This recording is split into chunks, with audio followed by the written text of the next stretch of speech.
KBS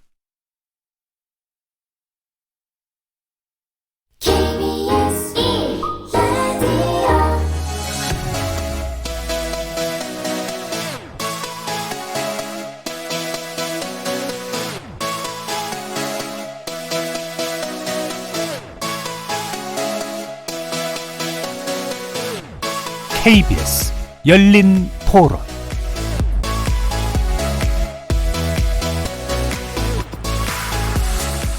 안녕하십니까. KBS 열린 토론 정준희입니다.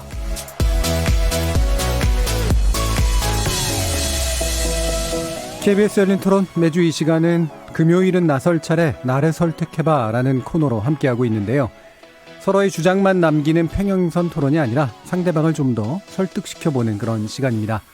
이번 주는 다시 청년 정치인 세 분과 함께합니다. 먼저 더불어민주당의 싱크탱크인 민주연구원이 모병제 이슈를 꺼낸 이후로 2030 세대를 겨냥한 여권의 정책 구상이 윤곽을 드러내는 그런 모습입니다. 모병제, 청년 신도시, 그리고 청년 주거 국가 책임제까지 내년 4월 총선을 향해 여당이 내놓고 있는 청년 총선 전략 한번 짚어보겠습니다. 다른 한편 자유한국당 나경원 원내대표가 지난 4월에 있었던 패스트트랙 충돌과 관련해서 검찰에 출석해 조사를 받고 있죠. 수사 결과가 내년 총선에 적잖은 영향을 미치는 것인 만큼 정치권에도 긴장감이 맴돌고 있는데요. 그 의미를 짚어보면서 또 자유한국당 내부의 개혁 목소리도 함께 들어보도록 하겠습니다. KBS 열린 토론은 여러분들과 함께 만듭니다. 오늘 토론 주제에 관련된 의견, 그리고 오늘 토론에서 논리로 무장해서 상대를 잘 설득한 토론의 귀재를 누구라고 생각하시는지, 청취자 여러분은 누구에게 설득당하셨는지 의견 남겨주시기 바랍니다. 문자로 참여하실 분은 샵 9730 누르시고 단문은 50원, 장문은 100원의 정보 이용료가 붙습니다. KBS 모바일 콩, 트위터 계정 KBS 오픈을 통해서도 무료로 참여하실 수 있습니다. 청취자 여러분이 KBS 열린 토론의 주인공입니다. 날카로운 의견과 뜨거운 참여 부탁드립니다. KBS 열린 토론, 금요일은 나설 차례 나를 설득해봐. 지금부터 출발하겠습니다. 살아있습니다. 토론이 살아있습니다. 살아있는 토론, KBS 열린 토론. 토론은 라디오가 진짜입니다. 진짜 토론, KBS 열린 토론. 자, 오늘 함께 하실 분들 소개하겠습니다. 김남국 변호사 나오셨습니다. 네, 안녕하세요. 김남국 변호사입니다. 오늘 되게 차분해 보이시네요. 좀 이따 말씀 나누겠습니다. 네. 자, 또 그 김성용 자유한국당 서울시 청년위원장 함께 하셨습니다. 안녕하세요. 김성용입니다. 반갑습니다. 예, 요즘 어려움이 많으시죠? 이따 또 한번 얘기 들어보겠습니다. 자, 그리고 오랜만에 뵙는 분입니다. 고은영 제주녹색당 공동운영위원장 함께 하셨습니다. 네, 오랜만입니다. 고은영입니다. 자, KBS 1라디오 채널 유튜브 영상으로도 생중계되고 있는데요. 유튜브 들어가셔서 KBS 열린 토론 검색하시면 지금 바로 저희들이 토론하는 모습 영상으로 보실 수 있습니다. 나중에 팟캐스트로도 들으실 수 있고요. 매일 새벽 1시에 재방송도 됩니다. 자, 이렇게 함께할 방법까지 안내드렸고요. 금요일은 나설 차례 나를 설득해봐. 첫 번째 주제 2030 세대 표심 잡아라. 청년 공약 실효성은 청년 정치인 3인방의 설득 배틀 토론 본격적으로 시작해보겠습니다. KBS 열린 토론. 자, 민주당의 싱크탱크죠. 민주연구원이 계속해서 여러 가지 의견들을 내고 있는데 모병제에 관련된 연구 결과를 발표했습니다. 물론 이제 민주당에서는 이제 공식적인 어떤 정책으로 이제 내걸고 있는 상태는 물론 아니고요. 자, 여기에 대해서 어떤 생각들을 가지고 계신지 기본적인 찬성과 반대 의견 먼저 간단히 듣고 시작해 보도록 하겠습니다. 김남국 변호사님. 네, 저는 장기적인 관점에서 모병제를 찬성하는 입장입니다. 장기적인 관점. 네, 모병제 논의할 수밖에 없다라는 그런 생각인데요. 지금 저희가 국방과 관련되어서 안보와 관련된 부분에 많은 전문성을 가지고 있지는 않지만 지금 현대전이 어떻게 이루어지는지는 다 알고 있다라고 생각이 듭니다. 보병 위주의 군대만으로는 절대 전력화를 할 수 없다라고 생각이 들고요. 결국 이 전쟁이라고 하는 것은 전투기라든가 미사일이라든가 이런 어떤 첨단 무기와 관련된 현대전이 한 것이기 때문에 지금의 57만, 50만의 이런 병력을 유지해서 그리고 육군 위주의 보병 위주의 어떤 군대를 유지해서는 이 안보라든가 이 현대전을 치를 수 없다고 생각이 듭니다. 그렇기 때문에 인구 절벽을 저희가 대비한다라는 것만을 고민할 것이 아니라 정말 현대전에서 강한 군대를 가지기 위한 그런 어떤 방편으로서도 모병제가 필수적이다라고 생각이 들고요. 또 그다음에 이제 가장 많이 저희가 이야기할 수밖에 없는 게 결국 인구 문제라고 생각이 됩니다. 예. 뭐 18년에 남아 숫자가 뭐 18만 명? 한 2만 명, 뭐 굉장히 많은 숫자가 줄었다라고 하더라고요. 예. 그래서 만약 지금 이 숫자가 군대 갈 연령이 된다라고 한다면 지금의 50만, 57만의 군대를 유지하는 건 불가능하다. 결국 지금 태어나는 그 신생아 숫자를 봤을 때에는 한 30만에서 40만 사이를 유지할 수밖에 없는 그런 상황인데 징병제를 결국 고집한다라고 하는 것은 아이 숫자는 그대로고 징병제는 그대로 간다라고 하면 결국에는 복무 기간을 늘린다라는 것밖에 되지 않기 때문에 논의할 수밖에 없는 문제다. 예. 다만 이런 논의를 누가 먼저 꺼내고 어떤 식으로 좀 발전적으로 이끌어갈까라는 생각이 듭니다. 예, 기본적으로는 인구 절벽을 대비하기 위해서 어쩔 수 없는 조치이기도 하고 동시에 마침 그게 이제 현대전에 더 맞는 형태로 군을 탈바꿈하기 위한 또 기회이기도 하다. 이렇게 요약될 수 있을 것 같네요. 자, 그럼 김성용 위원장은 어떻게 보시나요? 저도 기본적으로 이제 인구 절벽 앞에 우리가 모병제를 고민 안 할 수 없는 시점에 왔다는 것에 대해서는 동의를 합니다. 예. 하지만 지금 현재 실존하는 적이 존재하는 한반도의 상황과 그리고 총선이라고 하는 이슈 앞에서 이 이슈를 더불어민주당에 던졌는데요. 지금 아마 총선 공약으로 내세워도 뭐 당장 실현하기 되게 어려운 공약이고 또 외국의 여러 사례들을 보아서도 실존하는 적이 있을 경우에는 이 모병제로 갔던 나라들이 징병제로 바뀌고 있는 나라들도 많이 생기고 있는 상황이고 또 소요 예산은 어떻게 할 것인지 뭐 이런 것들이 현실적으로 지금 당장 이루어질 수 없는 내용을 가지고 너무 총선 시기에 맞춰서 더불어민주당이 가져 나온 것이 아닌가라는 생각을 갖고요. 그리고 두 번째로 자유한국당에서도 지난 2018년 1월 달에 제2혁신위에서 이 모병제를 당 혁신안으로 채택하기도 했었습니다. 그러니까 사회 전반에 있어서 사실 이 모병제와 관련돼서의 논의는 해야 된다라고 보지만 지금 시기와 또 우리 안보 상황을 고려했을 때 적절한 상황은 아니기 때문에 좀 충분한 시간을 갖고 뭐 모병제로 가기 위해서는 여러 가지들의 지금 준비 사항들이 필요할 건데 그것들을 차분히 당면에 있는 과제부터 해결해 나가야 된다라고 생각하고요. 마지막으로 하나만 덧붙이자면 베트남 전쟁 우리 한번 봐야 됩니다. 아무리 우월한 이 군사력과 첨단 무기를 갖고 있던 미군이 결국에는 베트남전에서 승리하지 못했던 이유는 지상군의 역할입니다. 결국에 승리의 깃발은 지상군이 꼽는 거고 북한은 110만에 가까운 지금 군대를 소유하고 있고 그런 측면에서 무조건 첨단 무기만을 늘린다고 해서 전쟁에서 이기는 것은 아니다라는 말씀을 좀 드리고 싶습니다. 예, 알겠습니다. 장기적으로도 뭐 기본적으로 동일한 맞습니다. 입장이긴 합니다만 현재 총선 어떤 정책으로서는 사실 부적절하다 이렇게 일단 보시는 것 같습니다. 자, 그럼 고은영 위원장. 네. 저는 때가 왔구나라는 생각을 합니다. 민주연구원에서 이런 카드를 꺼내든 것에 대해서 사실은 좀 고마운 마음이 있기도 합니다. 전 제주에서 왔기 때문에 제주는 군사기지가 있는 곳이기도 하죠. 강정. 네, 강정 군사기지가 있습니다. 그리고 또 지금 공군 기지 이런 논란도 지금 계속되고 있는 이런 상황이고요. 이런 지역적인 이런 부분을 떠나서라도 사실 녹색당을 비롯해서 많은 어떤 평화 단체라든지 정당들에서는 이런 군 개혁, 사실상의 평화를 실현하는 이런 과정에서 군 개혁을 어떻게 할 것인가에 대한 구체적인 논의가 굉장히 오랫동안 있어 왔습니다. 징병제를 어떻게 개편할 수 있을 것인지, 모병제로 갈 수 있을 것인지 이런 논의들을 충분히 좀 현실적으로 해왔는데요. 정치를 사실 현실적으로 많은 대중들이 주목하기 이전에 사회 이슈가 아닌 부분을 정치화하는 정치도 사실 필요하거든요. 저희가 녹색당을 비롯해서 많은 정당들이 그동안 그런 일을 10여 년이 넘게 해왔다면 이번에 민주연구원에서 이렇게 좀 구체적인 안으로 이렇게 제시를 했고 총선에서 한번 다뤄볼 만하다라고 카드를 던진 거잖아요.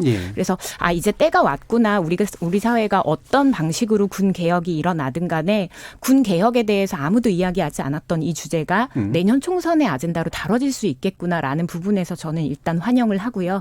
징병제도 개혁을 하는 방식으로도 좀 검토를 해볼 수 있다. 다양한 정당들에서 각자의 안이 있어야 된다라고 생각을 합니다. 징병제를 어쨌든 바꿔야 된다는 기초 입장인 건 맞나요? 네, 맞습니다. 알겠습니다. 그리고 논의는 시작돼야 된다. 이런 형식으로라도. 이제 시작해야죠. 알겠습니다. 앞서 이제 김성용 위원장님께서 결국에 이제 민주당 민주연구원에서 나온 이 모병제 이야기가 선거용 아니냐, 표 들라고 한 것 같다라고 이야기를 하셨는데 제가 알기로는 정당은 그런 사람들 그게 직업 아닌가요? 표를 얻으려고 하는 선거에 거다. 선거에서 표를 얻기 위해서 정책을 내놓는 것이기 때문에 그걸 가지고 하지 말라라고 하는 거고 선거용 정책이다라고 하는 건 좀 맞지 않다라고 보이고요.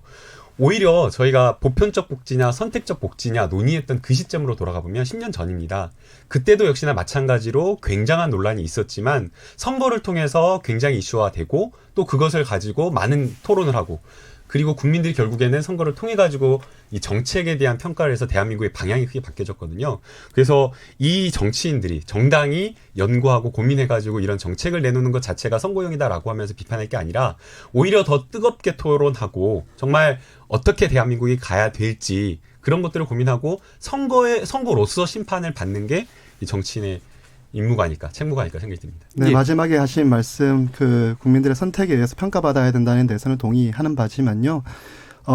정치인들이 표를 받기 위해서 그 할 수 없는 공약들을 당장 이룰 수 없는 공약들을 빈 공짜가 된 공약들을 남발하는 것은 결국에 선심성 공약들 지금 청년들에게 2030 세대들에 대한 지지율이 떨어지다 보니까 표심을 잡을 수 있는 여러 뒤에 주제들이 있지만 여러 정책들을 쏟아내고 있긴 한데요. 그것이 실현 가능할 것이냐? 누구도 어떤 말을 못 하겠습니까만은 그 이루어질 수 있는 내에서의 공약들을 얘기해야 되고 시기적으로도 할 수 없는 얘기들은 해서는 안 된다. 논의를 하자는 것에 대해서 앞서 말씀드렸다시피 반대하는 입장이 아닙니다. 논의는 충분히 해야 되겠지만 단순히 정치인들이 표를 받기 위해서 할 수 없는 공약들 그리고 선심성 공약들을 계속 남발하는 것은 결국에 국가의 미래에 있어서 매우 심각한 우려를 일으킬 수밖에 없다는 얘기를 드리고 싶습니다. 예, 이 부분을 약간 이제 지금 다시 붙여보면 결과적으로 뭐 김성경 위원장도 총선 과정을 통해서 논의가 되는 것 자체에 대한 반대는 아닌 것 같아요. 근데 네, 문제는 지금 시기상으로 적당하냐라는 게 결국은 총선 끝나고 나면은 할 수 없는 걸로 그냥 돼버릴 거를 이때 잠깐 꺼내놓고 그냥 하는 거 아니냐라는 의심에 좀 더 가까운데 그 의심의 근거를 좀 더 주시겠어요? 그러니까 왜 지금 시기라고 하는 것이 부적당하다라고 보는가? 또는 아직은 그런 것들이 논의한다고 하더라도 책임질 수 없다고 보는가? 아니, 당장 지금 이 더불어민주당에서 이 얘기가 나왔다가 네. 지금 온 언론과 여러 문제들에서 이슈가 부딪히다 보니까 네. 이 내용들이 공식 입장 당론이 아니다라는 얘기를 오늘 꺼내면서 한 발자국 빠지는 지금 모양새를 보였어요. 약간 간보기 같은 느낌이 네, 있죠. 있고 그리고 오늘 뭐 나온 여론조사에서도 뭐 압도적으로 모병제에 대해서는 시기상조라는 내용들이 많이 부딪히는데요. 이런 내용들이 듣고 싶어서 더불어민주당이 이 내용을 꺼낸 거라면 예. 뭐 환영하는 바이지만 말씀드렸다시피 이 선거에 있어서 외국 사례에서도 그렇고요. 할 수 없는 공약들이 있지 않습니까? 예를 들면 저한테 일정 소득 부인이 밑에 있는 사람들에게 뭐 200만 원, 300만 원씩 주겠다 그냥. 예. 이러면 사람들 혹할 수 있습니다. 하지만 할 수 없는 공약이지 않습니까? 그것도 할 수 없지는 않을 것 같은데요. 할 수는 있을지 모르겠지만 그러니까 그러면 이건 예산을 따져봐야 되는 문제니까. 이 모병제도 마찬가지라고 예. 생각이 드는 게요. 예. 지금 현실 상황에서는 당장 이룰 수 없는 내용을 지금 마치 할 수 있는 것처럼 호도해서는 안 된다라는 얘기를 드리고 싶고 논의를 하는 거에 대해서는 저는 예. 찬성입니다. 다시 말씀드리지만 하지만 정당에서 공약으로 삼을 수 없는 이슈를 던져서 마치 할 것처럼 예. 국민들을 호도한 상태에서 표심을 이끌려고 하면 안 된다는 얘기를 드리고 싶은 겁니다. 예, 알겠습니다. 그 부분 나중에 좀 더 구체적으로 네. 얘기를 하죠. 왜냐하면 좀 쟁점이 있으니까. 예를 들면 아까 이제 논의하신 것 중에 일단은 실존하는 적, 그러니까 북한을 이제 얘기하신 거잖아요. 그러니까 뭐 그런 적이 있다라는 전제는 그것이 평화 체제로 바뀌지 않으면 안 된다라든가 뭐 이런 식의 논의하고 연결될 테니까요. 고은영 위원장 되시죠. 네. 어떻게 보면 맞닿아 있는 얘기기도 하고 살짝 맥락에서 벗어날 수도 있다라고 판단이 들 수도 있을 것 같습니다. 저는 지금 김성영 위원장께서 그런 이야기를 하시는 게 앞에 이 정책들 뭐 주거 정책이든 이 군 개혁 정책이든 청년을 달고 있어서인 것이 좀 저는 크다고 생각을 합니다. 청년만을 위한 2030 지금 청년 중도파 무당층이 계속해서 여론조사에서 엄청 크게 잡히고 있거든요. 네. 그래서 이런 부분들의 마음을 좀 환심을 사기 위한 정책이 아닌가라는 의구심을 분명히 전 제기하실 수도 있다고 생각해요. 그렇기 때문에 이 정책 아젠다들의 앞에 청년을 빼야 된다고 저는 생각을 합니다. 이건 정말로 두 개 다 주거에 대한 문제, 군대에 대한 문제, 이건 사회 정책이거든요. 예. 특정 청년층만을 위한 정책일 수가 없습니다. 이렇게 다는 순간 저는 그런 의심을 받을 수밖에 없다. 그래서 정말 민주연구원에서 진지하게 이런 것들을 총선 아젠다로 달려면 청년들을 위한 일을 떼야 되고, 그리고 저는 이 군대 이 문제에 대해서 다시 한번 좀 돌아가자면, 제가 아까 전에 징병제를 말씀을 좀 드렸잖아요. 예. 지금 해외에서 모병제도 채택을 하고 있지만 사실상 부사관을 늘리고 뭐 프랑스 같은 경우에는 6개월에서 12개월 정도의 징병제, 굉장히 단축된 징병제를 좀 운영을 한다거나 이런 식으로 유럽에서는 굉장히 다양한 징병제 좀 논의가 되고 있습니다. 그러니까 모병제만이 아니라 징병제 네. 안에서도 개혁이 가능하다. 네, 예. 네. 그래서 이런 부분들로 지금 논의가 시작되어야 하는 지점이고 그 안 반 중에 하나로 모병제가 좀 다뤄져야 된다라고 생각을 하고요. 오늘 지금 뭐 미국하고 공동 기자회견 좀 40분이 넘게 좀 중대하게 발표가 됐지 않습니까? 뭐 지금 사실상 방위비 분담금 굉장히 많은 사회적인 이슈가 좀 있는데 여기에 대해서 양측 다 우리나라도 미국도 큰 이견이 없는 이런 형태로 좀 보여집니다. 갈등에 대해서 뭐 다뤄지지 않았었거든요. 기자회견 내에서. 사실 이런 것들을 보면 지금 우리나라 작년 기준으로 모든 그 군인들에게 지급된 인건비가 1조 9천억이에요. 예. 근데 지금 미국에서 우리 쪽에 요구하는 분담금의 규모가 초반에 지금 6조 정도 예. 지금 된 상황이고 어떻게 조정될지는 잘 모르겠습니다만 아무튼 이런 부분들에서 군대 내에서 장병들의 어떤 인권 사안이라든지 이런 것들을 개편을 해야 되는 요구들은 저는 분명히 있고 너무나 지금 불평등한 어떤 이런 수준들이 있기 때문에 어떤 부분에 방점을 찍어서 개혁을 할 것인가가 전 분명한 총선의 아젠다로 다뤄져야 되고 그게 청년만을 위한 것이 아니라 어떻게 군대 문제가 청년만을 위한 것이겠습니까? 전체 글로벌 정세까지 막 다 따져봐야 되고요. 그래서 이런 부분들로 좀 심도 있게 논의가 됐으면 하는 바람입니다. 예. 근데 그 방위비 분담금에 관련된 문제는 아예 연관이 안 되는 건 아니지만 지금 현재 이제 모병제를 위주로 한 어떤 국방개혁에 관련된 문제에서는 약간은 좀 떨어놓고 얘기를 하는 게 좋을 것 같고요. 네. 예, 그 부분은 이제 김남국 변호사께 다시 돌리면 일단 두 가지 이제 의제를 좀 제시해 주셨는데 묶어보면 일단 이제 공영위원장은 청년차 빼야 된다. 청년 한심 하려고 하는 거 아니냐라는 부분. 네. 그다음에 이제 아까 이제 김성규 위원장이 실제로 실효성이 되게 없다라고 하는 이제 그런 지적에 대해서 일단 먼저 반론을 좀 해주시죠. 네, 제가 예. 두 가지 다 답을 드려야 될 것 같은데요. 예. 청년을 왜 빼야 되냐라고 되묻고 싶습니다. 이 과거에는 이 복지라고 하는 것은 어려운 사람들만 도와줘야 되니까 사회적 취약계층, 노인, 아동 이런 데만 복지가 들어가야 된다거든요. 우리 청년도 충분히 힘듭니다. 굉장히 힘들거든요. 그래서 사회 일각에서는 청년에게 무엇을 하라라고 이야기하지 말고 국가에게 무엇을 봉사하고 희생하라고 이야기하지 말고 국가가 청년들에게 이제는 무엇인가 해줄 수 있는 것을 고민하자라고 예. 이야기가 되고 있거든요. 그래서 아주 미약하지만 청년 수당 논의도 시작되고 있다라고 생각이 되기 때문에 청년을 위한 정책 더 적극적으로 해야 되고 이 청년에 대해서 투자를 하면 결국에 이 청년이 중장년이 돼서 우리 대한민국을 떠받친다라고 생각이 듭니다. 그래서 이 청년 정책에서 청년을 빼자라고 하는 건 맞지 않고 또 특히나 이 모병제 같은 경우에는 청년 남성만 가는데 이거를 빼자 그러면은 누가 간다라고 하는 그게 맞지 않기 때문에 오히려 저는 정책과 관련되어서 청년을 위한 정책을 좀 더 적극적으로 이 정당에서 이런 더 적극적인 정책을 내놨으면 좋겠다는 생각이 들고요. 그다음에 이제 불가능하다라는 그런 말씀을 하셨는데요. 저희 고등학교 선생님 생각납니다. 저희 고등학교 지구과학 선생님께서 어제 저희 수능이었잖아요. 근데 항상 저희 수능 보기 직전까지 노 리밋 이야기를 했거든요. 한계는 없다. 안 된다라고 생각하니까 안 되는 거지. 왜 안 됩니까? OECD 국가 중 많은 국가들이 50% 이상의 국가들이 모병제를 하고 있고 우리나라도 충분히 가능합니다. 예산과 관련되어서 200만 원 줄 때 300만 원 줄 때 이야기를 하고 있는데요. 뭐 300만 원 줄 때 많이 늘린다라고 했을 때 7에서 8조 정도 든다고 합니다. 그런데 문재인 정부에서 국방비 얼마 는지 아세요? 2년 동안 6조 이상 늘었습니다. 충분히 저희가 마음만 먹으면은 할 수 있는데 그게 안 된다라고 하는 것은 저는 이거 자체를 논의를 막는 것이기 때문에 오히려 할 수 있다라는 것을 열어두고 그 시기가 당장은 안 될 수는 있겠지만 언제 이것을 해야 되는지는 논의는 저는 해야 된다고 봅니다. 알겠습니다. 저는 예. 아까 전에 왜 이게 청년을 빼야 되느냐에 대해서 지금 답변을 해주셨는데요. 그런 측면들도 있습니다. 왜냐하면 정말로 이 징병의 대상이 되는 사람들이 예. 있으니까요. 하지만 저는 우리 사회가 지금 군대가 가진 이 권력상에 대한 비전을 어떻게 그리고 있는가, 지금 급변하는 국제 정세에 대해서 우리는 어떤 비전을 가지고 있는가, 이 부분에 대한 논의 없이 예. 청년들을 위한 모병제, 그리고 뭐 인구 감소, 그리고 내부적인 어떤 불평등, 이런 부분들에만 초점을 맞출 수는 없다라고 생각을 합니다. 지금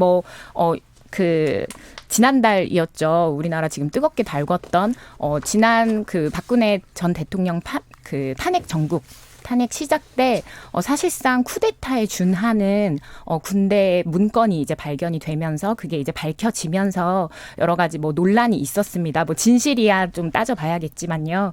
네, 그래서 이런 부분들까지 문건이 가능한 정도의 군대의 위상, 군대의 권력, 그 힘 이런 부분들에서 사회적으로 전 토론이 안 됐다고 생각합니다. 때문에 이런 모병제 그리고 뭐 징병제 이런 것들을 같이 그리는 과정에서 이런 것들이 통합적으로 논의가 되어야 하기 때문에 청년들만을 위한 정책이라고 얘기하시는 것은 굉장히 납득할 수 없는 부분이 좀 있고요. 예, 이 부분은 사실은 뭐 살짝의 네. 오해들이 좀 있어서 이제 그런 것 같고요. 그러니까 일단 국제정서 고려해야 된다. 그리고 말씀하신 것처럼 우리 사회에서 군대라는 시스템이 가지고 있는 근본적인 네. 문제점에 대해서 짚으면서 이제 모병제 문제도 풀어야 된다. 맞습니다. 라는 부분에 대해서 뭐 그렇게 뭐 안 동의하시는 분이 없을 것 같고요.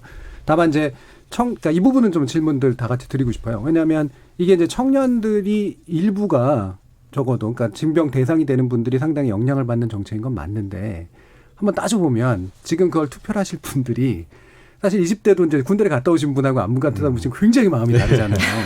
같은 청년이라고 보기 어려운 측면들이 네. 있고 그다음에 지금 만약에 그 투표를 해서 이것 때문에 한번 투표를 하겠다라고 한다고 하더라도 자신들이 적용될 만한 시점들을 이미 지나가 버릴 가능성도 꽤 있는데 청년이라는 이름으로 말하기에는 좀 부족한 측면들이 분명히 있긴 있거든요. 예, 그런 면들에 대해서 어떻게 보세요?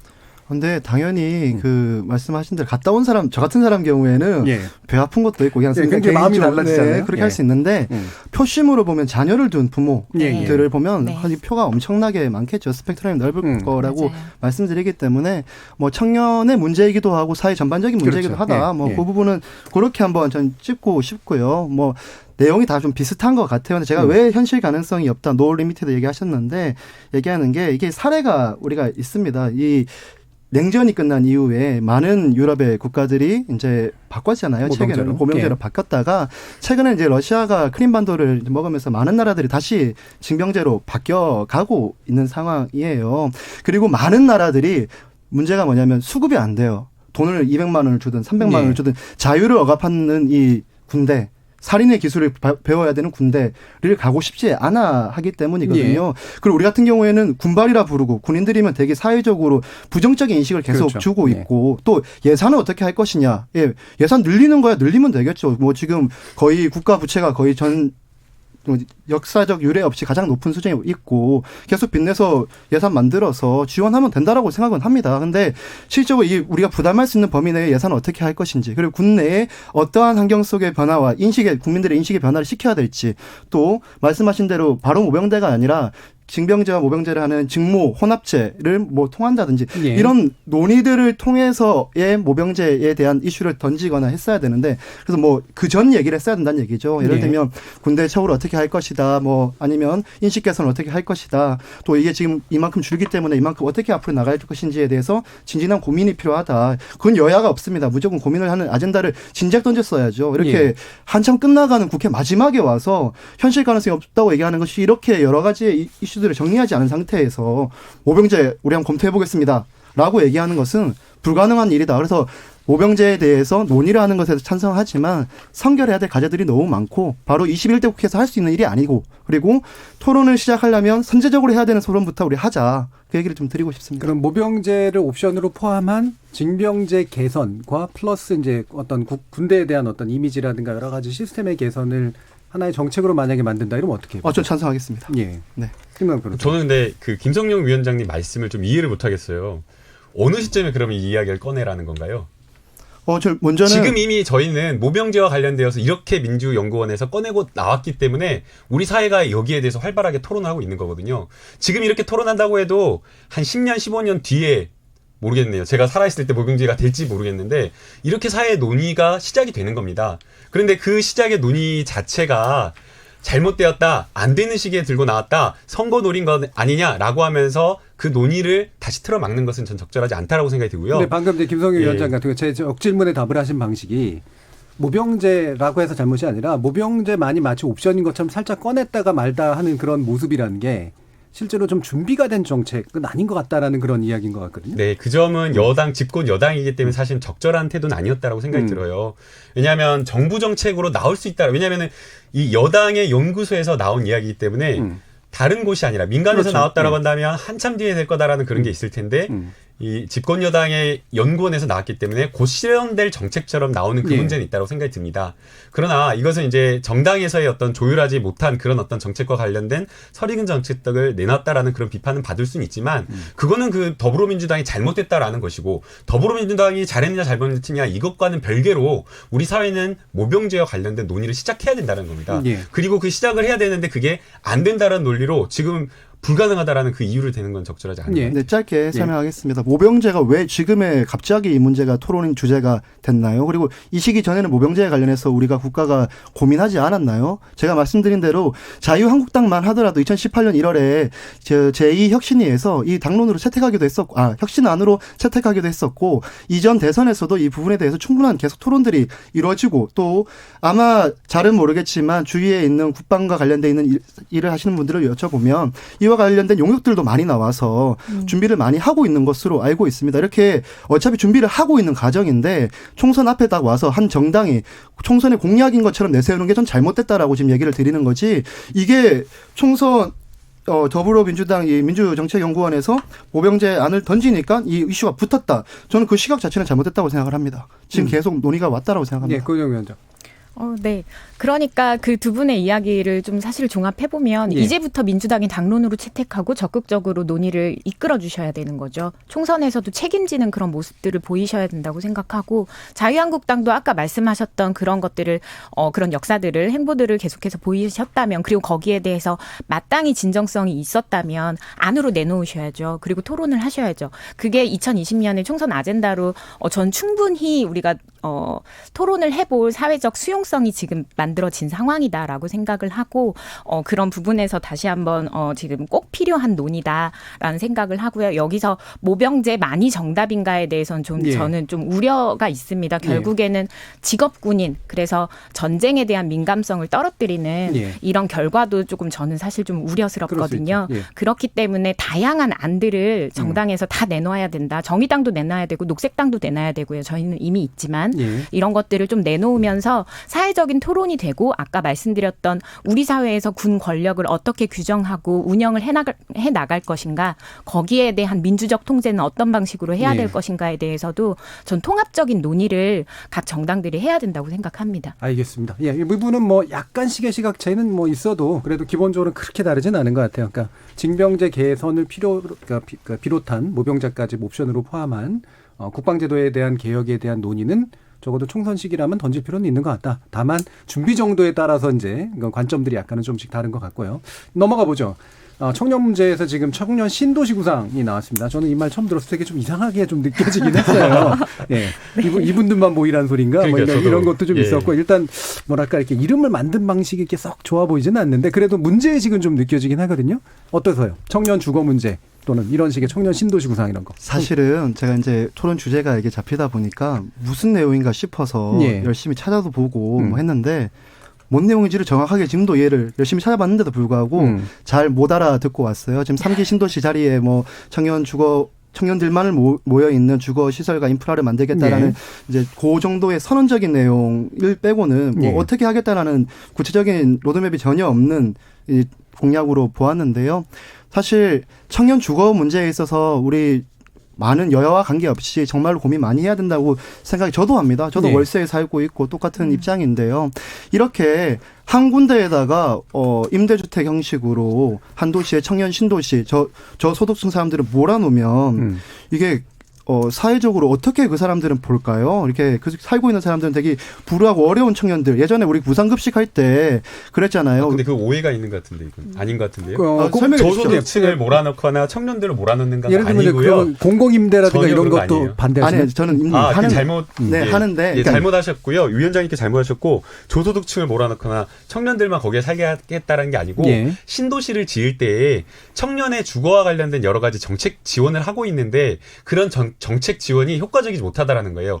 행복주택이나 이런 것들 하는데 부지 찾기 힘들어가지고 맨날 지어놓는 행복주택을 저 강북으로 가 있고 어디 멀리 가셔가지고 학교도 다니기 어렵고 직장도 다니기 어려우니까 그런 거는 안 된다. 청년들이 살 수 있는 그런 주거권을 좀 더 폭넓게 보장해주기 위해서 신도시가 지어졌을 때 그 부부들만 막 이렇게 특혜주는 것이 아니라 신혼부부 신혼부부만 이렇게 특혜주는 것이 아니라 청년들도 혼자 사는 청년도 저 혼자 사시잖아요. 저도 혼자 살고 그 혼자 사는 모르죠. 예. 그런 청년들한테도 지원을 해주자 예. 그런 것이지 절대 뭐 저소득 청년들이나 뭐 좋습니다. 청년들을 좋습니다. 모아가지고 거기서 살아라고 하는 거 아닙니다. 좋습니다. 예, 제가 예. 정보가 오해이십니다. 부족했을 수도 있습니다. 근데 예. 제가 본 기사 내에서의 얘기를 드리다 보니까 이렇게 말씀을 드렸는데요. 그 또한 좋습니다. 그리고 뭐 최소 주거 공간에 대한 내평에서 좀 더 올려야 된다 이런 논의들을 해야 된다는 것에 대해서 예. 동의해요. 동의하는데 지금 이미 청년과 관련돼 있는 이 주거 정책들 많이 나와 있잖아요. 근데 그게 지금 되게 부실해요. 예를 들면 혼자 청년, 신혼부부 이런 사람들이 하려고 하면 이제 청약을 넣으려고 하면 6천만 원 이하에 합쳐가지고 소득이 있으면 그 못 넣게 돼 있어요 청약을. 예. 자 그러면은 6천만 원 이하인 사람 청약에 당첨이 되면 집값은 7억씩 해요. 7억, 8억씩 합니다. 우리 미래의 신도시에 관련돼 있는 내용들을 얘기하자면 그럼 그 돈을 어디서 수급해서 이거를 사야 되냐? 그러니까 신혼부부 특별공급 뭐 이런 거 말씀하시는 거죠? 얘기하는 건데 그런 것처럼 지금 나와 있는 정책들에 대해서 현실을 반영하지 못하는 정책들을 만들고 개선해야 되는데 제가 이렇게 오해할 만큼 토론자로 나온 제가 정보를 이게 한번 스크린하고 나온 제가 오해할 만큼 왜 이름을 청년 신도시라고 줘가지고 해야 되는지 그리고 이렇게 어느 주택단지든 재개발 단지든 보면 임대와 분양이 나눠져서 이렇게 섞여가지고 나옵니다. 일반 분양과 공공임대. 네, 하면은 그 안에 사는 세대에 사는 사람들이야 저기가 임대고 여기가 분양인지를 아는 사람도 있고 모르는 사람도 있겠지만 전체적으로 보면 저기에 살고 있는 사람들에 대해서 누가 잘 살고 못 살고 이런 내용들을 보지 않습니다. 그러니까 불평등이 일어나지 않습니다. 근데 청년 신도시 지금 제가 이렇게 반응을 하고 이렇게 다 좀 약간 공공임대 주택들이 대다수인 공간을 만들면 되는 것이냐 여기에 대한 문제의식이 있고요. 두 번째 짧게 한 개 더 얘기하자면 문재인 정부에서 항상 얘기하던 이 지방분권 지방자치의 관점으로 보았을 때 이 수도권에 이렇게 올라오게끔 만드는 이 정책은 이반되는 내용이지 않나라는 생각도 좀 듭니다. 아, 외로 수도권에 또 몰리게 할 수도 네, 있다. 당연하죠. 그럼 한 가지 제가 질문 드릴 게 원래 보수 계열 정당들은 이른바 소셜 믹스를 반대하잖아요. 네. 많은 경우에. 그러니까 이를테면 뭔가 이렇게 같이 이렇게 분양할 때 공공임대와 함께 해가지고 같이 살도록 만드는 방식에 대해서 현실적이지 않다. 라고 얘기하는데 이건 좀 다른 견해시죠? 저는 다릅니다. 그 예. 부분에 대해서 청년 세대들 제 친구들 분양 예. 이렇게 임대에 사는 친구들이 많아요. 저는 예. 오히려 층까지 섞어서 살았으면 좋겠어요. 소셜 믹스가 외로 네, 옳다. 네, 저는 거기에 대해서는 찬성하는 입장이 좀 바입니다. 다르시네요. 네. 예, 고은영 위원님. 네, 굉장히 입장이 진짜 다르시네요. 예. 네, 깜짝 놀랐습니다. 저는 지금 청년 신도시 비슷한 느낌을 받아요. 그리고 핵심을 못 치고 있다라는 생각이 듭니다. 예. 정말 청년자 빼야 된다라는 생각을 여기서도? 생각을 하고 핵심을 못 치고 있기 부동산 이 신화 공화국의 핵심을 치지 못한 자신감 없는 이런 선언적인 가까운 정책은 사실상 파편이 될 수밖에 없다라는 생각을 합니다. 지금 우리나라에서 집을 만약에 이제 산다라고 봤을 때 집을 산 다음에 실제 부동산이 빠르게 올라가는 그런 실현 소득이나 임대소득 이런 것들이 지금 거의 500조 원입니다. 1년에 500조 원 가까이 부동산에서 이런 것들이 수익이 나오고 있고 그게 GDP 대비로 봤을 때 그게 수익인가요? 네, 수익과 그 실질 자본 그러니까 자산의 증가까지 포함하신 자산의 거죠? 증가와 예, 예. 임대소득까지 다 임대소득이 훨씬 더 높고요. 300조 정도가 되고요. 이렇게 해서 그 금액들을 살펴보면 GDP 대비 한 30%가 돼요. 예. GDP에 차지하는 전체 이런 것들을 봤을 때 비중이 한 30% 정도가 되는데 이 정도로 지금 사실상 건물주를 위한 국가 이렇게 좀 볼 수 있는 이런 그 토대에서 이런 청년 신도시를 짓고 여기서 공공임대 주택을 짓겠다라고 하는 것은 사실상 파편에 좀 가깝고 아까 말씀해 주셨던 지역 문제를 오히려 좀 가속화시키는 이런 예. 측면들이 분명히 있습니다. 예. 때문에 저는 지금 민주당에서 집권 여당이시잖아요. 그리고 지난 총선 준비하면서 1년 동안 당정청 협의 전국 도셨잖아요.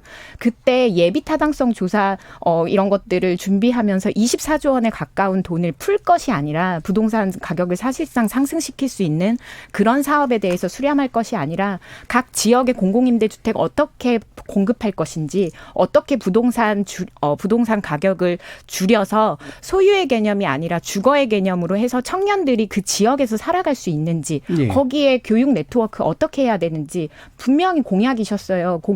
국공립 대학교들 네트워크화 하겠다. 그래서 청년들이 수도권으로만 몰리는 현상 없앨 수 있도록 하겠다가 분명히 공약이었는데 아직까지 이행이 안 되고 있습니다.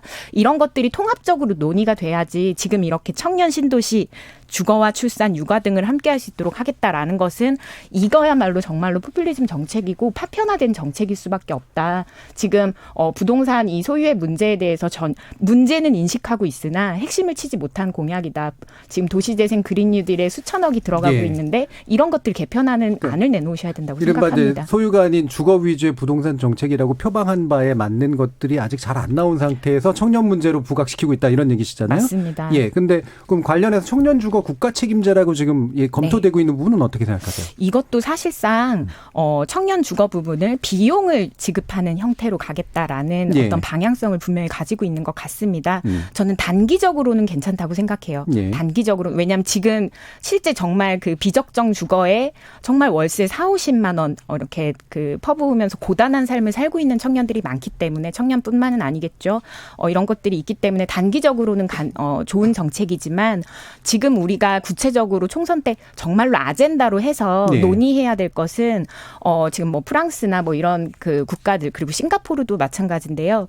공공임대주택을 30%에서 50% 도시 계획 자체에서 도입할 수 있게 되어놨습니다. 예. 공공임대주택이 30% 이상이 되면 그 사회에서 차지하는 비중이 30% 이상이 되면 부동산 투기가 실제 무력화되는 경제 효과가 있어요. 예. 그리고 싱가포르 같은 경우에는 50%가 넘는 게 공공임대주택입니다. 이런 것들을 실제 그 도시계획에 반영할 수 있도록 법률을 개정하는 것 이런 것들이 총선 때 논의가 되어야 되고 예. 그리고 베를린시에서는 최근 뉴스예요. 최근 뉴스인데 5년 동안 임대료를 동결시켰습니다. 예. 베를린시에서 이런 것들도 전 장기적으로 논의가 되어야 하고 이렇게 사실상 그 돈의 흐름으로 봤을 때 청년 주거 국가 책임제를 운영하는 것은 그 돈을 어찌됐건 이 세금들이 건물주에게 간다. 그리고 임대 수익으로 예. 빠진다라는 예. 것인데 이런 것들은 단기 정책으로서만 유용할 것이다라는 예. 생각을 그러니까 합니다. 총선 정책에서는 그거보다는 좀 더 네. 높은 규모의 좀 더 범위가 넓은 그런 게 틀이 먼저 나와야 되고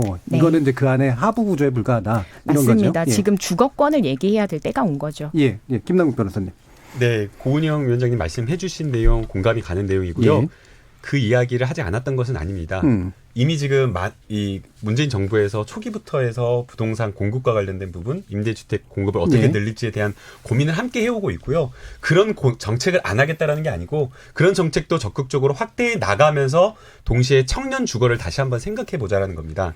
지금 그러니까 그 중간이 없다라는 지적에 안 대해서는 하겠다는 거 아니에요. 물론 이제 그 네. 방향에 대해서는 계속 얘기하고 다 있는데 공감을 하고 중간에 정책이 없는 상태에서 밑에 정책이 먼저 나온 거 아니냐라는 지적이잖아요. 그건 아니라고 생각이 들고요. 이미 지금 말씀하신 게 국토교통부 정책에 다 포함이 되어 있습니다. 다만 그 정책적 효과를 저희가 체감하지 못해가지고 이거 하고 있는 거야라고 지금 물음표를 던지고 있긴 하지만 너무 적으니까요. 지금 말씀하신 네. 위원장님 말씀하신 거는 지금 정부에서도 문제의식을 느끼고 적극적으로 해나가겠다라고 하는데 사실 저도 그 이야기 들으면서 의문이에요. 예. 임대주택, 공공임대주택 늘려야 된다, 늘리겠다라고 한 게 10여 년 됐는데 왜 아직까지도 안 늘어나는지 그러니까 거기에 답답하다. 관련된 구체적 계획은 나는 시장이 좀 없거든요. 예. 발표는 했는데 그게 이제 실행이 좀 더딘다라는 예. 그런 측면이 있고요. 그래서 그거는 그거대로 가야 되는 것이고 그 문제를 가지고 이게 부족하다 이걸 때려잡아서는 안 된다고 생각이 들어요. 지금 청년 주거와 관련되어서 정부 여당에서 집권 여당에서 무엇인가 해보겠다라고 정책을 내놨는데 야 그거 부족하다라고 하면서 비판할 게 아니라 이 정책이 왜 본질적으로 이 문제가 나왔는지를 좀 저희가 다시 생각해볼 필요가 있다고 생각이 드는데요. 아까 고은영 위원장님께서 청년 주거와 관련된 정책 이거 떼야 된다고 하면서 이거 하면 안 된다라는 식으로 말씀하셨는데 공감하지 못하겠어요. 노인들을 위한 기초연금이나 기초노령연금이라든가 다문화가정, 세터민 다 그런 어떤 대상을 위한 정책들이 있는데 청년들의 주거를 위한 정책은 왜 안 되는 거죠? 청년들 주거 정말 힘들어요. 저도 변호사 지금 한 지 8년 됐는데요. 지난해 처음으로 옮겼습니다. 전세로. 그러니까 주거 정책 안에 청년 주거 정책 이렇게 배치돼야 된다는 할 수 말씀인 것 있다라는 같아요. 거죠. 네. 그 문제의식을 저희 사회가 같이 고민해야 된다라는 거예요. 왜 청년들은 혼자 각계전투하면서 혼자 고민하면서 혼자 끙끙 앓으면서 해야 되고 국가의 도움을 받을 수 없는 건가요? 국가가 청년들을 도와야 되는 복지의 대상이라고 생각하고 청년들을 위한 정책을 더 내놔야 되는 거고요. 지금 청년 신도시 부족할 수 있습니다. 서리건 정책일 수 있죠. 왜냐하면 지금 이제 논의 중이니까요. 그러나 이런 고민들을 더불어민주당만 할 것이 아니라 자유한국당도 지금 20대, 30대 표심 얻기 위해서 막 뭐 이렇게 공청회도 하고 이야기 하잖아요. 그 공청회 속에서 한번 논의를 해보는 거죠. 예, 관련 정책 있으십니까? 자유한국당. 자유한국당에 관련된 행복주택이 사실 이제 급진적으로 대량으로 공급되게 된 계기가 사실은 박근혜 정부에서 믿기기 좀 어려우실 수 있겠지만 좀 많이 공급을 박근혜 정부 시절이긴 한데 네. 사실 평가는 별로 안 좋은 것 같아요. 네, 평가는 별로 안 좋지만 예. 이제 공급을 늘리겠다라고 이제 예. 국가 정부 아젠다로 삼은 거는 박근혜 정부였습니다. 예. 혹시나 오해하실까봐 희화하기 위해서 박근혜 정부를 그렇게 얘기한 건 아닙니다. 예, 예. 아무튼 그렇게 해서 늘려왔는데 지금 주거와 관련되어 있는 저희 정확한 정책은 나와 있지 않습니다. 다만 여의도 연구원에서 이거와 관련되어 있는 예산의 부분들 이런 저런 부분들을 통해서 곧 발표할 예정인 것은 제가 알고 있습니다. 그래서 아주 간략하게 알고 있지만 그 내용을 제가 함부로 얘기하기는 예. 좀 어려운 내용이고 다만 서리고서 그런 건 아니고. 네, 그럴 수도 있습니다. 근데 제가 아는 정보 내에서는 예. 그래서 그건 정당 내에 전략상 시기에 맞춰서 예, 하실 예. 걸로 보고요. 저는 김남국 변호사님께서 얘기하신 대로 뭐 청년 주거와 관련돼서 이제 우리가 고민을 좀 해야 되고 또 예산 어떻게 투입할 것이냐는 내용들에 대해서 고민해야 된다는 생각을 합니다. 그런데 이렇게 20만 원, 30만 원, 뭐 몇십만 원 이렇게 현금 살포성 의 이제 복지를 계속 해야 되느냐는 좀 고민해봐야 합니다. 예. 지금 우리 1년 예산 중에 지금까지만 해도 54조 원 정도가 현금 살포성 예산으로 지금 쓰여지고 있는데요. 이런 것들 계속 이제 늘려가기 시작하면 좀 아까 모병제도 얘기하고 청년 신도시도 얘기하고 이것도 얘기하고 다 이 재원들은 도대체 어떻게 마련해서 할 거는지에 대한 대책 없이 총선 5개월 남겨두고 논의를 해보자라고 아젠다를 던지면 안 된다고 생각합니다. 어떤 공약을 낼 때는 정당이 또 집권 여당이지 않습니까? 얼마 정도의 예산을 가지고 세금을 내서 이 세금이 낸 그 정도에 따라서 얼마만큼의 경기 부양 효과가 있고 효과가 있다라는 것을 알려야 되는데 그거 없이 지금 선언적인 내용들 던졌다가 모병제도 던졌다가 여론이 별로 안 좋으니까 또 빼고 뭐 이런 식의 지금 반복하는 모습은 보기 좋지 않다. 그리고 주거정책 얘기를 다시 돌아와서 얘기 드리면 사실 이렇게 20만 원, 30만 원 주는 것도 좋은데요. 오히려 저는 반대로 한번 얘기해 볼게요. 우리가 지금 월세 내는 게 되게 어려워요. 저도 월세에 살고 있는데 왜 월세를 내기가 어렵냐면 이제 보통 전세로 들어가거나 이러면 이자가 한 2%, 3% 정도 되기 때문에 그 월세를 내는 비용보다 적게 내게 됩니다. 근데 전세를 낼 우리가 목돈이 청년들에게 없지 않습니까? 그래서 그 LTV 기준을 지금 뭐 어떤 지자체에서는 뭐 80% 또 65%, 70% 이렇게 나오는데요. 이제 LTV라 하면 이제 그 은행에서 빌려주는 퍼센트를 얘기하는 거죠. 거기를 오히려 10%, 15% 국가가 보증을 쓰고 이자를 내면 아마 2, 30만 원이 안 될 겁니다. 저번에 계산을 해보니까 실질적으로 청년들이 많은 친구들이 이 전세로 전환할 수 있게끔 그래서 실질적인 비용을 줄일 수 있게끔 하는 것이 전 중요한 지금 살고 있는 공간에서 20만 원, 30만 원 현금성 살포로 주는 게 좀 중요한 것인가 여기에 대한 의문사항이 좀 있습니다. 그러니까 월세를 보조해 주지 말고 전세 대출에서 대출에 대한 어떤 감당을 좀 더 할 수 있도록 만들어주는 정도? 제가 그 정부 측 관계자가 아닌데 또 정책에 대한 설명을 좀 드려야 될 것 같습니다. 지금 김성령 위원장님께서 말씀하신 전세 자금 지원하자 지금 하고 있습니다. 근데 지금 나오는 여러 가지 청년 주거 국가 책임제를 이야기를 하면서 현금으로 월세 20만 원, 30만 원 지원하자는 것은 모든 청년으로 하자는 게 아니고요. 그건 알고 있습니다. 주거 빈곤층을 대상으로 하자는 겁니다. 알고 있습니다. 당장 주거 빈곤층은 월세 다음 달, 이번 달 내기가 쉽지가 않은 그런 상황에서 야 행복주택 좋은 거 지어줄 테니까 조금만 기다려라고 정부가 이렇게 이야기할 수 없다라는 겁니다. 그 정말 청년들이 어려워하는 그 주거 빈곤층에 있는 청년들은 즉각적인 도움이 필요하기 때문에 급하게 필요한 정책이다. 그래서 급하게 필요한 정책이기 때문에 대상자를 한정해서 그렇게 지급을 하는 거고요. 저도 위원장님 말씀에 공감합니다. 그냥 현금성으로 막 살포한다라고 하면 정책적 효과 단기적으로는 좋지만 사실 임대 사업자만 좋고 또 그런 어떤 그 정부의 자금이 막 끌려 들어가면 또 그 지역의 또 원룸이라든가 임대료를 또 올리는 그런 어떤 부작용이 있기 때문에 장기적으로 봤을 때는 긍정적이지 않지만 지금 이야기한 거는 주거 빈곤층을 대상으로 한 정책이다라는 거 그렇게 좀. 근데 전세자금 대출에 관련된 게 우리 정책의 굉장히 중요한 부분인데 그게 사실은 집값을 되게 떠받치는 그 안 좋은 효과도 사실 있거든요. 그렇죠. 그런 부분도 좀 같이 고민을 해야 될 것 같긴 해요. 저는 계속해서 핵심을 그러니까 계속 대상을 이야기하시고 그게 선별 아닙니까? 민주당이 정말 진보 정권을 표방을 한다면 저는 정말 핵심을 쳐야 된다고 생각해요. 증세 왜 못합니까? 네, 증세 이야기 하셔야 되고 이렇게 선택적 청년이 아니라 보편적으로 가자라는 틀거리 내에서 이야기를 시작을 해야 된다고 생각을 하고요. 저 다시 돌아가서 우리가 지금 3명 다 계속 당사자 얘기를 막 나도 월세 산다 뭐 이렇게 얘기를 하고 있는데 울산 같은 경우 들여다볼까요? 울산이 공공임대주택이 3.6%예요. 우리나라에서 가장 낮은 곳이기도 합니다. 계속해서 박근혜 정권 시절부터 많은 지금의 현 대통령까지 계속해서 공공임대주택 늘려야 된다고 얘기를 하고 있지만 지자체에서 노력하지 않으면 할 수 없고 구체적으로 거기에 대한 재원을 자체적으로 법적으로 마련을 해야 됩니다. 이게 지금 법에 그런 부분들이 명확하게 들어가 있지 않기 때문에 그 지자체에서 해야 되는 몫인 거예요. 근데 울산 같은 경우에는 정말로 돈이 많은 도시 중에 하나입니다. 소비로 계속 돌아갔고 부동산 신화로 돌아갔죠. 그리고 지금 저물어가는 산업 도시이기도 합니다. 청년들이 떠나고 있어요.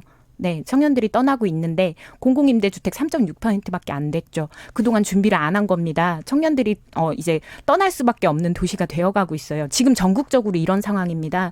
저는 때문에 이 3명 다 당사자지만 정말로 그 지역에 있는 청년들, 그 지역에 있는 사람들, 지역에서 계속 살고 싶어하는 사람들을 생각해 보면 사실 지금 뭐 증세 피해갈 수 없고 그리고 뭐 3주택 이상 뭐 보유자에게 정말 막대한 세금을 물리겠다. 이 정도의 정책 지금 나와줘야 될 때라고 생각을 하고요. 알겠습니다. 네, 그렇게 좀 더 그 방향으로 가야 될 것 같습니다. 급진적이고 구조적인 정책 하에서 이루어지는 어떤 작은 정책들이 필요하다라는 얘기 정도를 일단 정리할 수 있을 것 같고요. 네. 뭐 당사자들 이야기이긴 하니까 제가 일부러 약간 시간을 더 배정해서 이제 논의를 진행했습니다. 금요일은 나설 차례 나를 설득해봐 모병제 공론화 이후로 여러 가지 청년 정책들이 쏟아져 나오고 있는 것 가운데 어떻게 실효성 있는 그런 정책 전환을 이룰 것인가에 대한 우리 고민이 좀 필요한 것 같습니다. 여러분께서는 KBS 열린 토론과 함께하고 계십니다.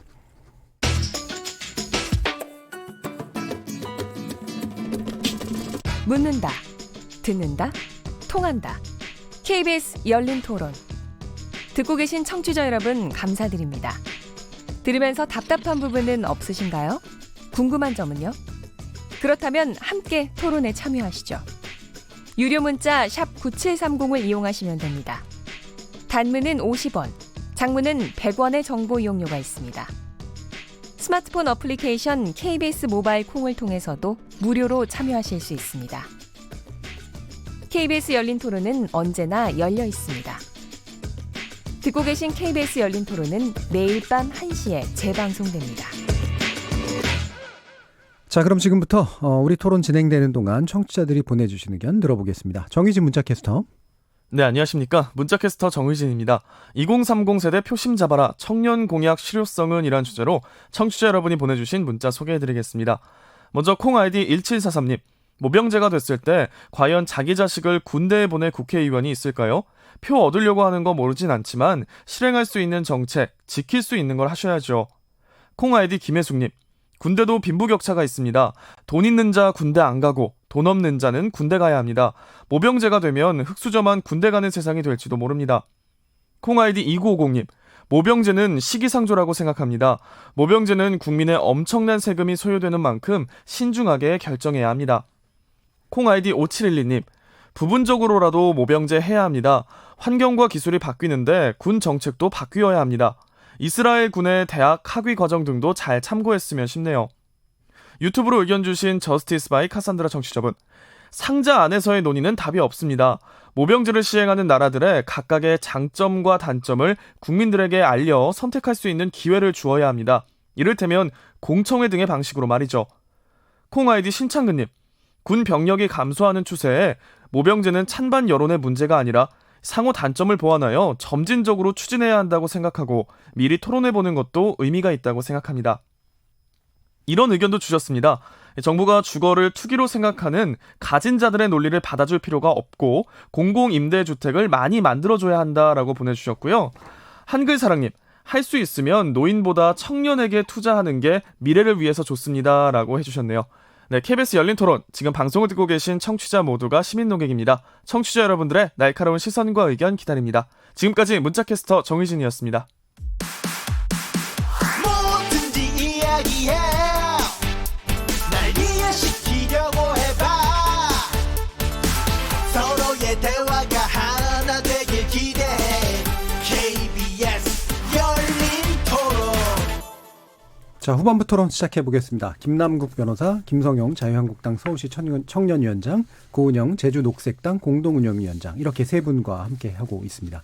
자유한국당 문제를 좀 이야기할 텐데요. 패스트트랙 관련된 얘기하기 전에 우리 김성용 위원장이 얼마 전에 깃발을 들고 나섰어요. 예. 당협위원장들, 청년 당협위원장들과 함께 좀 해체 수준의 개혁이 필요하다라는 얘기를 했는데 저는 그 기사 보고 굉장히 반가웠지만 사실 걱정도 많이 됐거든요. 어떻습니까? 사실 그 기자회견 이후에 뭐 유무형적으로 많은 분들에게 칭찬도 받기도 했고 네. 또 질타도 받고 등 고난의 하루하루를 보내고 있습니다. 근데 그런 기자회견을 하게 된 배경은 그렇습니다. 지금 사실 우리 20대 국회에서 새누리당에서 자유한국당으로 또 자유한국당 내에서 우리 공화당과 바른미래당으로 분열되면서 우리 참 보수정당 그동안 너무 힘들고 어려운 시기를 견뎌왔습니다. 그 과정에 있어서 국민들의 눈높이를 잘 맞추지 못했고 국민들의 또 신뢰를 많이 잃었던 정당으로서 왔는데요.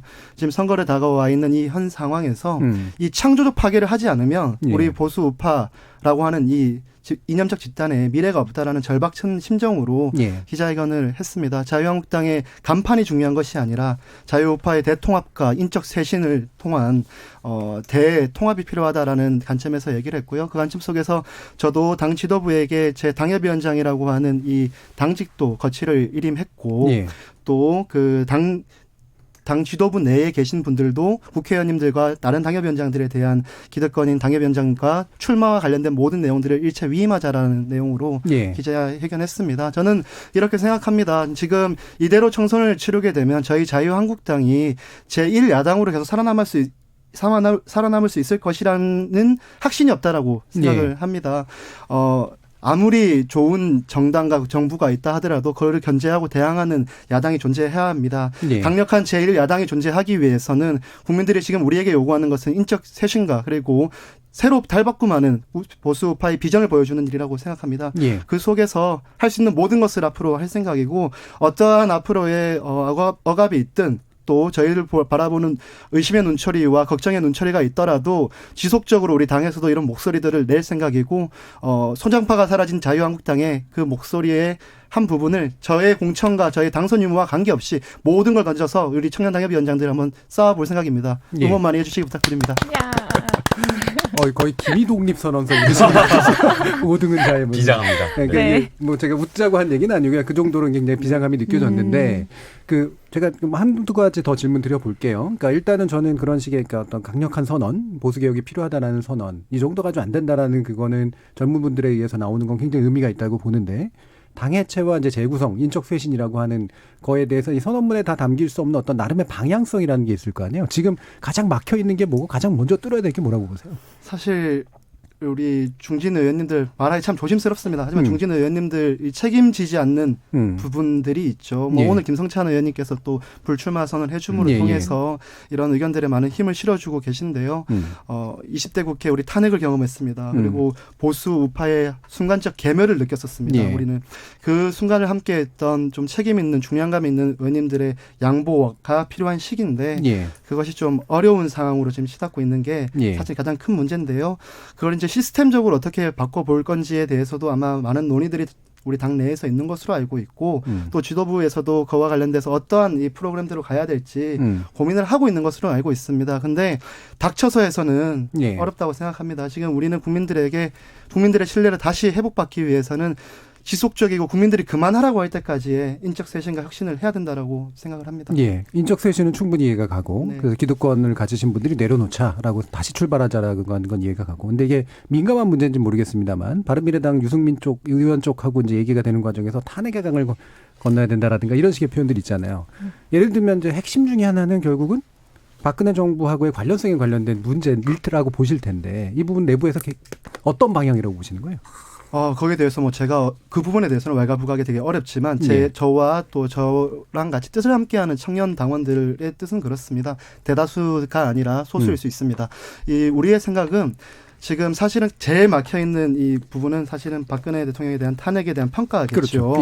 이것은 사실은 이제 제가 생각하기에는 역사의 평가에 맡겨야 된다라고 생각이 됩니다. 그 평가가 좋았든 싫었든 그 순간에 탄핵이 옳았든 그렇던 간에 그 평가는 이제 역사에 맡기고 우리가 대항 세력으로서 대한 정당으로서 또 수권 정당으로서 나아가기 위해서는 그 부분을 묻고 덮고 갈 수밖에 없는 상황이라고 생각합니다. 그래서 탄핵을 인정하자 안 인정하자 이런 문제들로 지금 탄핵은 이미 이루어졌기 때문에 인정과 안 인정이 없습니다. 근데 그 평가만 제가 보기에 역사에 좀 묻어두고 밀어두고 지금은 대한 세력으로 수권 정당으로 가기 위해서는 뭉쳐야 된다라고 생각하는 것이 저희 청년당원들의 목소리입니다. 그 부분에서 좀 모호해졌습니다.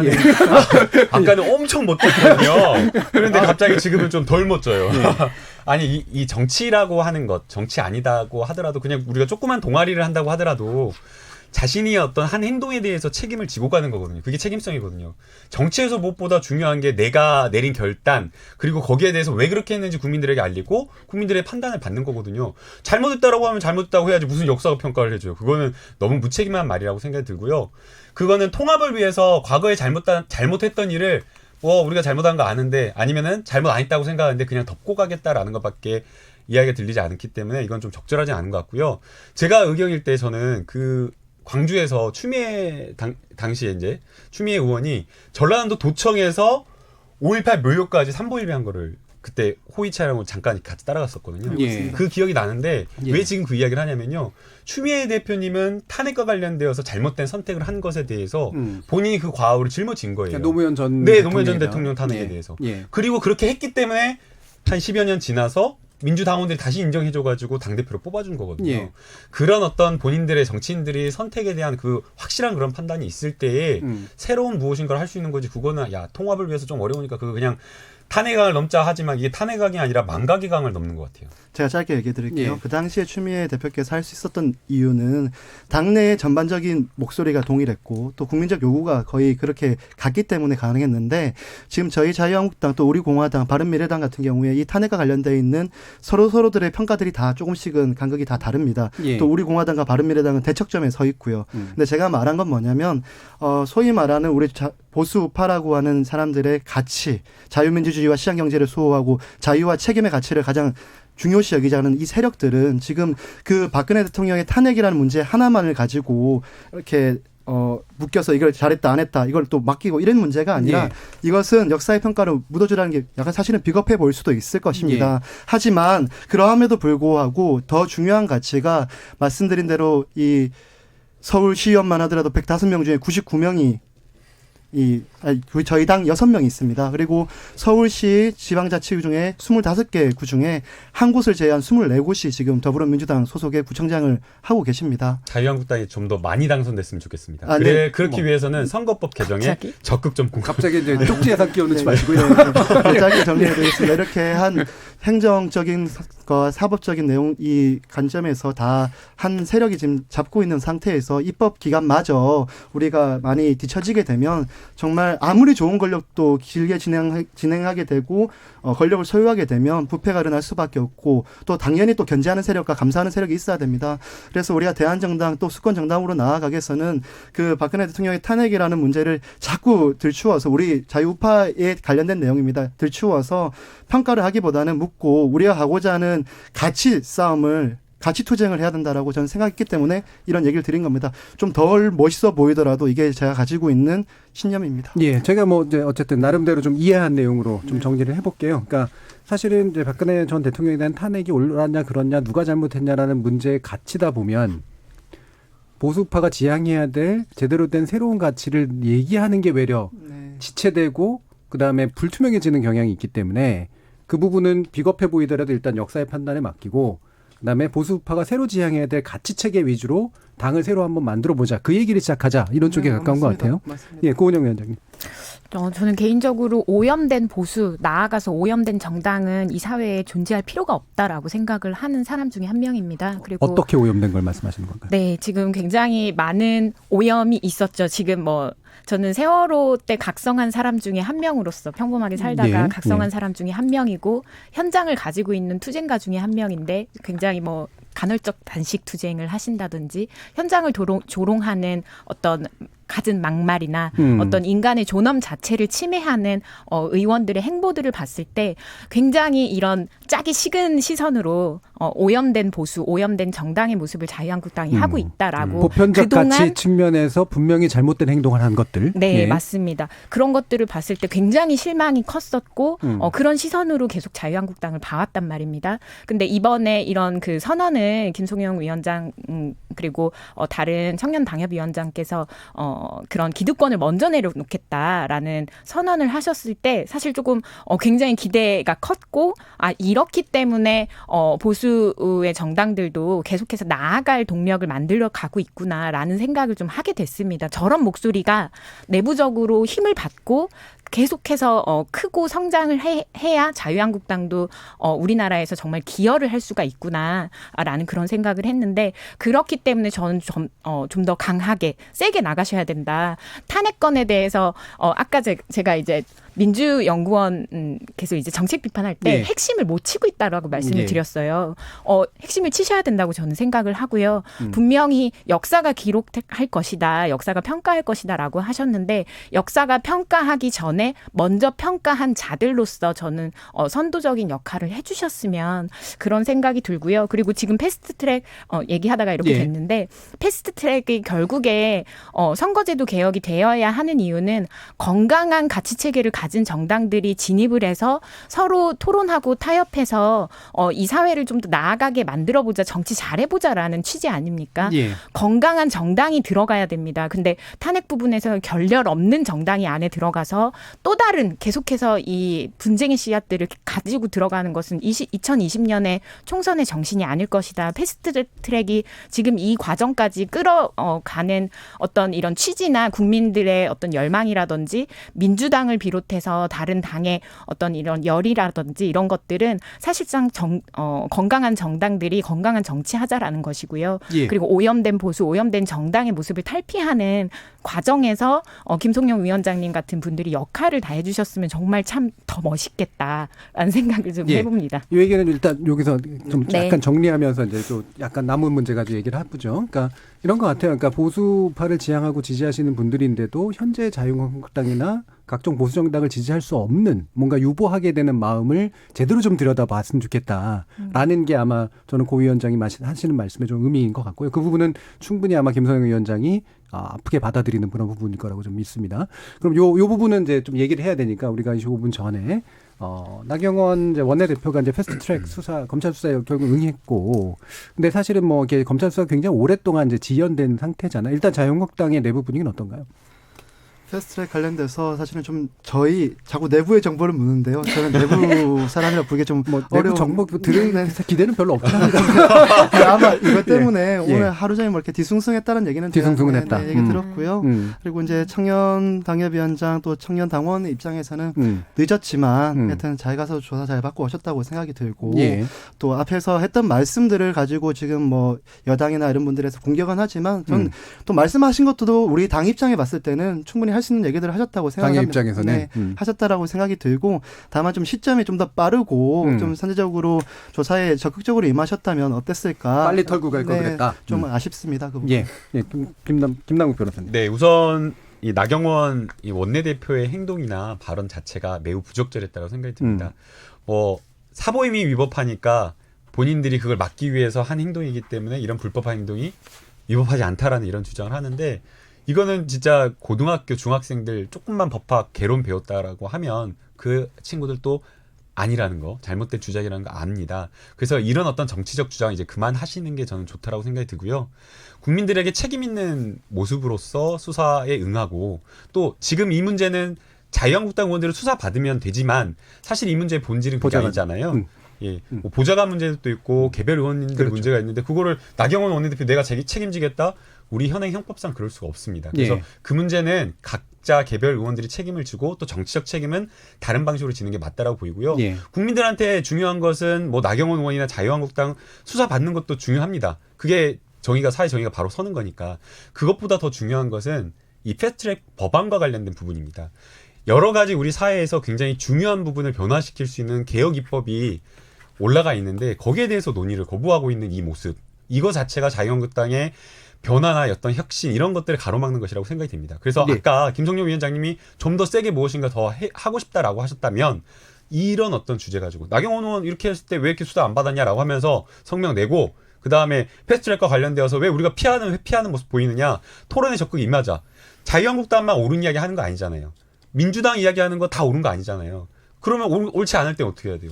누군가 내 편을 들어줄 사람들을 설득하고 토론해도 결국 안 되면 어떡합니까? 표결해야죠. 근데 왜 그거 자체를 막고 피하는지. 그런 부분에 있어서 김성용 위원장이 좀 더 젊은 청년 정치인으로서의 목소리를 내면 좋겠습니다. 그 얘기까지 역할이 하면은 너무 아마 저는 이 막중하신데. 패스트트랙 관련해서 네. 제가 찬성하는 입장도 아니고요. 예. 이 부분 관련해서는 전 당과 같은 논조로 예, 기본적으로 가고 같은 입장이세요. 입장이기 예. 때문에 저한테 너무 훈계하듯이 같이 그렇게 아니라 네, 얘기하지 않아주고 응원. 네, 저도 정치적 신념을 가지고 응원. 이 알겠습니다. 정치 행위를 하니까요. 예, 고위원장 1분 정도 발언 더 듣죠. 예. 네, 최이배 의원이 건장하고 젊은 의원이다. 뭐 이런 형태로도 좀 이야기를 하고 했는데 아까 제가 이제 보편적인 어떤 사람들의 예. 어떤 기준, 마음 이런 것들에 벗어난 어떤 언행들은 참 그러니까 이런 것 좀 안 하셨. 제발 하지 말라고 좀 전해주시기를 바라고요. 네. 이런 것들 때문에 김성용 위원장님 같은 분들이 활약하셔도 점수를 계속 까먹고 있다. 그렇죠. 예. 이런 생각이 좀 들고 사실 녹색당이 관련해서 가장 빠르게 고소고발을 진행을 했었습니다. 예. 저희 그 하승수 당대표께서 예. 지금 국회 앞에서 1인 텐트 치고 패스트트랙 통과를 위해서 노숙 중이신데요. 근데 4월 말에 이 부분을 고소고발을 진행을 했어요. 당시 사건이 터졌을 네. 때 바로 직후에. 근데 지금에서야 그리고 그 지난 달에서야 황교안 대표께서도 조사를 받고 지금 나경원 원내대표 사실상 리드를 하셨던 분이 좀 조사를 받게 된 건데요. 이런 과정 자체가 굉장히 마지못해 한 이런 태도를 좀 보여주게 되면서 사실 국회 선진화법 이런 것들이 지금 이런 정치의 사법화조차 기대할 수 없는 정치의 사법화도 잘 작동되지 않는 이런 부분들이 참 실망스럽고 사실 정치 지금 지금 이인영 민주당 그 원내대표께서도 국회 일정들이 자동화식으로 좀 할 수 있는 부분에 대해서 혁신안을 마련해야 된다라고 얘기하는데 그거 보면서 그런 것들이 정치의 사법화가 잘 운영이 될 거라고 기대를 했으면 사실 지금의 선진화법, 지금의 패스트트랙 과정에서 있었던 그런 물리적인 사태 이런 것들을 이런 것들도 없었어야 되는 것이 아닌가 알겠습니다. 이런 생각이 좀 들고 예, 거기까지만 일단 드릴게요. 예, 왜냐하면 평가로 이제 들어가야 되니까 네. 죄송합니다. 자, 평가 좀 해주시죠. 오늘 뭐 어떻게들 상대방의 의견을 들으셨는지 다들 아시니까 방법. 카메라 보이는 쪽 다 보일 것 같습니다. 자, 하나, 둘, 셋. 예, 김남국 변호사님하고 김성용 위원장은 동그라미를 들어주셨고, 그다음에 고은영 위원장은 중간 세모를 했습니다. 자, 여기에 대해서 우리 김성용 위원장께 1분 먼저 드릴게요. 네, 우선 앞에 나와 있던 여러 청년과 관련된 정책들에 있어서 뭐 모병제도 그렇고 주거 정책 관련돼서도 그렇고 충분한 논의가 필요하다는 것에 대해서는 좀 동의하는 바입니다. 대신에 현실 가능성에 대해서도 고민해야 되고 그보다 더 중요한 것은 사실 물고기를 자꾸 잡아다가 줄 생각보다는 물고기 잡는 법에 대한 우리 정책 논의가 있어야 된다. 예. 기업의 규제를 풀고 결국 일자리를 만드는 건 기업입니다. 지금 경쟁 성장률이 2% 이하로 갈지도 모르는 이런 환경 속에서 우리가 좀 더 기업의 환경을 개선하고 저희가 주도적으로 열심히 노력하면 거기에 맞는 대가를 받는 나라를 만드는 데 좀 집중해 주셔서 우리가 현금 살포성에 예산을 받는 것이 아니라 더 많은 돈을 벌 수 있는 환경을 만들어주는 것이 더 중요하다고 생각합니다. 알겠습니다. 예, 고은영 위원장님, 한 네. 30초 정도 되겠네요. 네. 네, 저는 아까 정책도 일단은 단계적으로, 일단은 장기적으로 찬성하고 아까 김성용 위원장님이 보이시는 행보에 대해서도 찬성을 한다고 분명히 말씀드렸습니다. 하지만 저는 핵심을 건드리지 않고서 정치를 할 수 없다. 그 부분을 유권자들에게 투명하게 얘기하고 심판받아야 하는 것이 2020년 총선이다. 그런 부분을 좀 강조하기 위해서 세모를 좀 들었습니다. 네, 전반적으로 응원하지만 네. 좀 더 본질을 건드려달라 이런 맞습니다. 주문이네요. 네. 예, 김남국 변호사님. 네, 그런 의미에서 이번 선거 2030 마음을 잡기 위한 선거 옳은 방향이라고 생각이 됩니다. 그런데 과거에 청년 마음을 잡겠다라고 해가지고 슈스케 방식으로 청년 비례대표 1명이나 2명 정도 들어가가지고 이런 정도로는 저는 안 된다고 생각이 들고요. 고은영 위원장님 말씀하신 대로 본질을 건드려야 된다. 그러려면 20대, 30대 청년들이 국회에 들어가는 것도 중요하지만 각 당들이 청년들을 위한 정책들을 내놔가지고 그게 뭐 부족하고 여러 가지 좌충우돌 충돌도 있을 수 있겠지만 그런 토론을 통해서 그런 정책들을 통해서 좀 더 많은 2030 세대의 마음을 얻을 수 있는 그런 정책이 나올 거라고 생각됩니다. 그래서 비판도 하시고 또 관심도 많이 가져줬으면 좋겠습니다. 동의합니다. 예. 기본적으로 청년들의 진출뿐만이 아니라 또 청년의 세대성 문제는 분명히 있는 거니까요. 거기와 관련된 구체적인 정책들이 또 마련이 됐으면 좋겠습니다. KBS 열린 토론 오늘은 금요일은 나설 차례 나를 설득해봐 세 분의 청년 정치인과 토론해봤습니다. 오늘 함께해 주신 김남국 변호사, 김성용 자유한국당 서울시 청년위원장, 고은영 제주녹색당 공동운영위원장 세 분 모두 수고하셨습니다. 감사합니다. 네, 감사합니다. 토론을 통해 우리 사회 합의의 길을 찾아가 보도록 하겠습니다. 이렇게 인사하는 거예요? 저는 다음 주 월요일 저녁 7시 20분에 다시 찾아뵙겠습니다. 지금까지 KBS 열린 토론 정진이었습니다.